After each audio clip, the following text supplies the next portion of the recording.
Hello welcome back to my channel. అయితే మీకు గుర్తుండే లాస్ట్ వీడియోలో నేను ఇంట్రో క్లిప్ షూట్ చేసేటప్పుడు ఈ హెడ్ బ్యాండ్ పెట్టుకొని షూట్ చేశాను కదా. సో ఈ హెడ్ బ్యాండ్ నేను చేసుకోవడానికి కారణం ఏంటంటే సమ్మర్ ఇంటెన్సిటీ బాగా పెరిగిపోయి ఎండలు బాగా మండుతుంటే ఈ హెయిర్ అనేది ఫేస్ మీద కానీ నెక్ మీద కానీ పడితే బాగా ఇరిటేషన్ వచ్చి ర్యాషెస్ వచ్చేసినాయి అనమాట. సో ఇది తప్పించుకోవడానికి ఏం చేయాలని ఆలోచిస్తూ లాస్ట్ ఫ్రైడే కూర్చొని ఆ నైట్ నేను ఈ హెడ్ బ్యాండ్ తయారు చేసిన ఓల్డ్ లెగ్గింగ్స్తోని. ఆల్రెడీ ఈ లెగ్గింగ్స్ నేను ఇంతకుముందు యూజ్ చేసిన ఏంటంటే ఈ బెల్ట్ తయారు చేసుకోవడానికి యూజ్ చేసిన తర్వాత మిగిలిన క్లాత్ ఏదైతే ఉందో దాంతో నేను ఈ హెడ్ బ్యాండ్ అనేది తయారు చేసుకున్నాను. సో ఇది మొత్తం కవర్ అయిపోతుంది అన్నమాట. వెనుక వరకు కనిపిస్తుందో లేదో నాకు తెలియదు కానీ వెనుక వరకు కవర్ అయిపోతుంది. సో హెయిర్ అనేది ఎక్కడ పడదు, ఇరిటేషన్ కూడా కాదు. సో మా చెల్లికి చూపించి నీకు కావాలా అని అడిగితే తను కావాలి ఎందుకని ఒక మోడల్ చూపించింది. ఇన్స్టాగ్రామ్లో ఒక పేజ్లో సమ్ లేడీ పేజ్ చూపించి అందులో ఉన్నట్టుగా సమ్ కాంట్రాస్ట్ కలర్లో నాకు కావాలి అంది. సో నా దగ్గర ఆల్రెడీ పాత స్క్రాప్ చాలా ఉంది, పాత బట్టలు. సో అందులో నుండి ఒక పజామా తీసుకొని ఆ పజామాతో నేను మా చెల్లి కోసం ఒక హెడ్ బ్యాండ్ అనేది తయారు చేసిన. సో ఇంట్లోనే మనం హెడ్ బ్యాండ్ ఎలా తయారు చేసుకోవచ్చు అనేది చూడటానికి ఈ వీడియో చూసేయండి. సో నేను చెప్పిన ఓల్డ్ పజామా ఇది కొని ఓవర్ 6 years అయిపోతుంది. దీన్ని చాలా బాగా వాడేసినాం. ఎంత అంటే క్రాచ్ ఏరియాలో చిరిగిపోయింది ఇది. సో ఇప్పుడు దీన్ని నేను ఈ హెడ్ బ్యాండ్ తయారు చేయడానికి వాడుతున్నాను. సో ఈ కట్ చేయడానికి ముందు ఫస్ట్ మనం సైజు సరిపోతుందో చూసుకొని దీన్ని ఉల్టా తిప్పేసుకొని మనం సెంటర్ నుండి మొత్తం 2 parts వచ్చేటట్టుగా కట్ చేసుకోవాలి.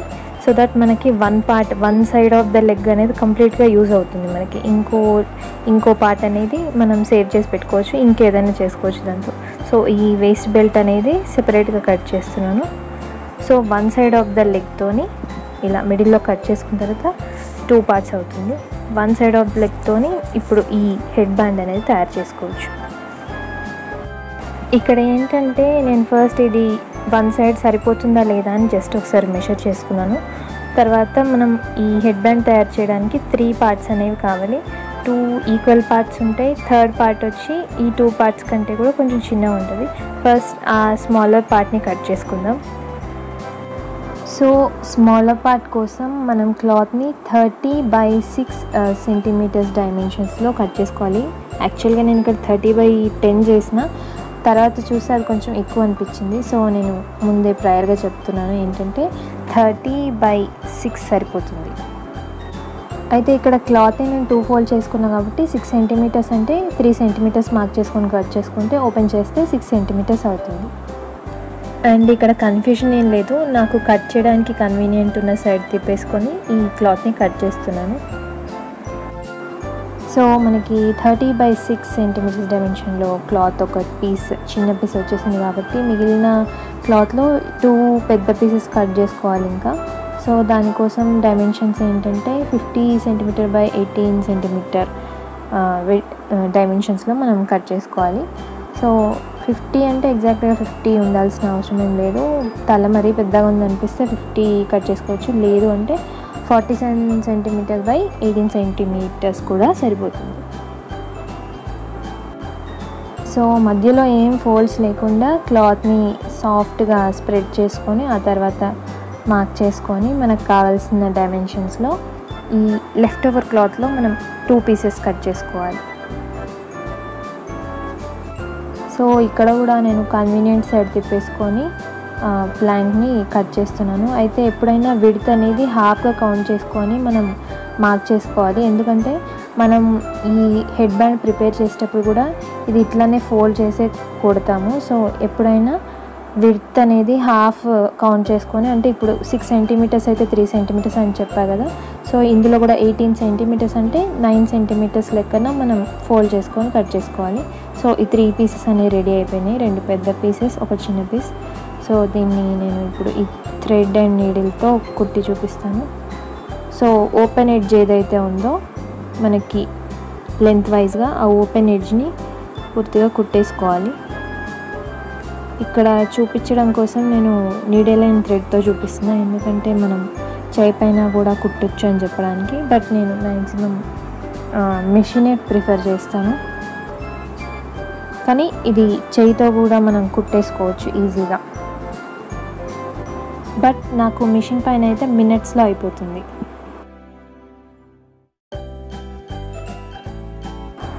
సో ఇక్కడ చూస్తే ఈ చిన్న పీస్ తర్వాత ఒక పెద్ద పీస్ కూడా నేను చేయి పైన కుట్టేసుకున్నా. ఇది అండ్ ఈ పెద్ద పీస్ కూడా చేయి పైననే ఈ ఎడ్జెస్ స్టిచ్ చేసుకున్నా. ఇంకో థర్డ్ పీస్ మాత్రం నేను మిషన్ పైన స్టిచ్ చేశాను.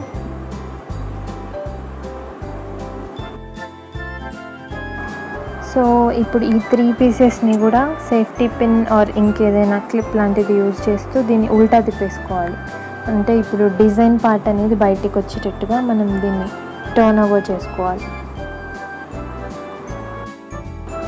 ఇందులో ఒక పెద్ద పీస్ కట్ చేసుకునేటప్పుడు క్లాత్ సరిపోకపోతే నేను కొంచెం వేరే జాయింట్ చేసి అటాచ్ చేసుకున్నా, అయినా కానీ పెద్ద డిఫరెన్స్ లేదు.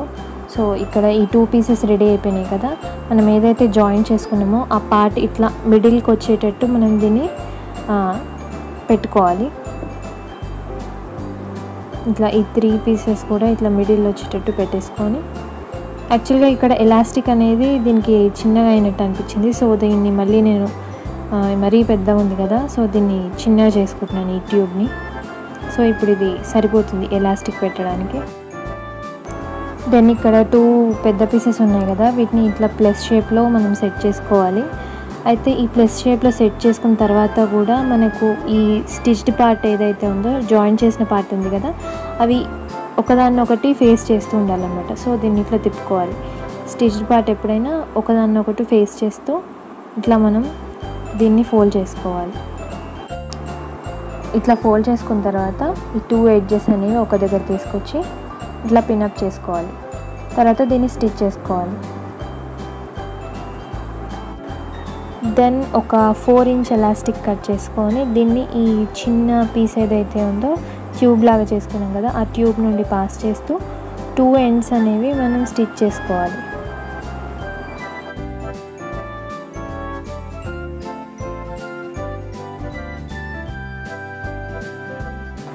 సో ఆ స్మాల్ పీస్ నుండి మనం ఎలాస్టిక్ పెట్టిన తర్వాత ఆ స్మాల్ పీస్ కొంచెం ఇట్లా స్ట్రెచబుల్ అవుతుంది.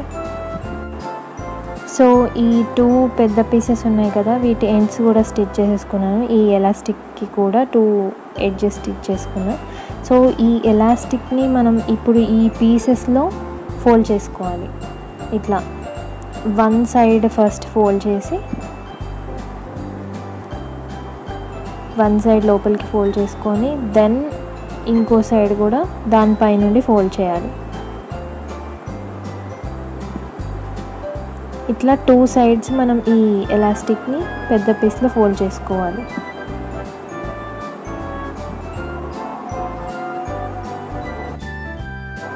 సో ఫర్ టైం బీయింగ్ నేను ఇక్కడ 2 క్లిప్స్ పెట్టేస్తున్నా 2 ఎడ్జెస్కి కూడా. దెన్ లేటర్ మనం దీన్ని స్టిచ్ చేసుకోవాలి. స్టిచ్ చేసుకున్న తర్వాత ఈ ఎలాస్టిక్ బ్యాండ్ అనేది లోపలికి వెళ్ళిపోయి మనకి కంప్లీట్గా ఈ బ్యాండ్ లుక్ అనేది వచ్చేస్తుంది.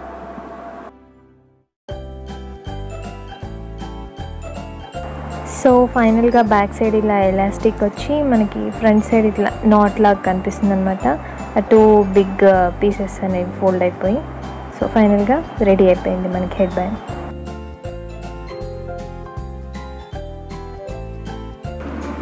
సో ఈ హెడ్ బ్యాండ్ ఏంటంటే జుట్టు కిందికి పడి నెక్ పైన ఇట్లా ర్యాష్ లాగా రాకుండా అని తయారు చేసినాను. బట్ ఇంకో వేలో కూడా దీన్ని ఎట్లా స్టైల్ చేసుకోవచ్చు అని చెప్పేసి కొన్ని స్నాప్స్ కోసం నేను ఇట్లా రెడీ అయ్యాను. మా చెల్లి కంటే ముందు నేనే పెట్టుకున్నా ఇది.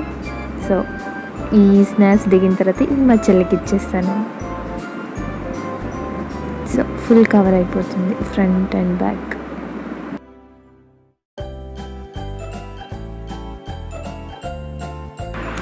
Okay, thanks for watching this video. Like, share and subscribe. Bye.